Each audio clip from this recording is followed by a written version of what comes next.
వెంటనే మా ఛానల్ని సబ్స్క్రైబ్ చేయండి.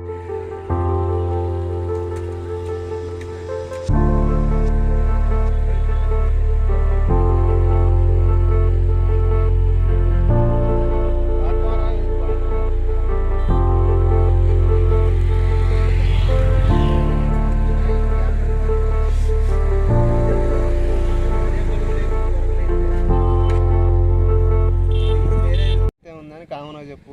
స్టార్ట్. నా పేరు సూర శ్రీనివాసరావు అండి. ఎన్టీఆర్ జిల్లా నందిగం మండలం అడిరావపూడి గ్రామం. మేము పత్తి 4 ఎకరాల పొలం వేసామండి. ఈ 4 రోజుల నుంచి ఎడతెరిపి లేకుండా కురుస్తున్న వర్షాలకి పత్తి పంట మొత్తం బాగా దెబ్బతినిపోయిందండి. సుమారు ఇది 4 ఎకరాల పొలము. 4 ఎకరాలన్నరలో 2 ఎకరాలన్నర పూర్తిగా ధ్వంసం అయిపోయింది. ఇటువంటి వరద ఎప్పుడు ఇన్ని రోజుల్లో గత 10 సంవత్సరాల క్రితం ఒకసారి చూసాము, మళ్ళీ ఈ సంవత్సరం చూసాము. ఇటువంటి వరదల వల్ల చాలా పత్తి పొలాలు కానీ మిరప తోటలు కానీ వరి మాగాళ్ళు బాగా దెబ్బతినిపోయాయండి. అడిరావలపల్లిలో చూడటానికి మొత్తం ఎక్కడ చూసినా కూడా వరదమయం అయిపోయింది. ఎటు చూసినా కూడా వరద మొత్తం దోక్కపోయి మొత్తం పొలాలన్నీ అతలాకుతలం అయిపోయాయి.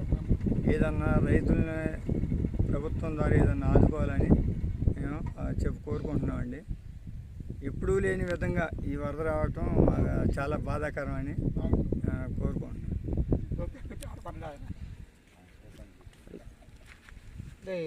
ఊరు మొత్తం పొలాలు ఇలానే ఉన్నాయి. ఊరు మొత్తం అండి ఎక్కడ పెట్టినా కూడా ఇదే వరద ప్రభావం. ఎక్కడ ఒక పొలం పోయింది, ఒక పొలం పోలేదు. చాలా చోట్ల కూడా ఎంతో కొంత మొత్తం ఆగమైపోయామండి. దాదాపు పెట్టుబడులు కూడా ఇప్పుడు సగం దాకా తీసుకొచ్చారు అందరూ.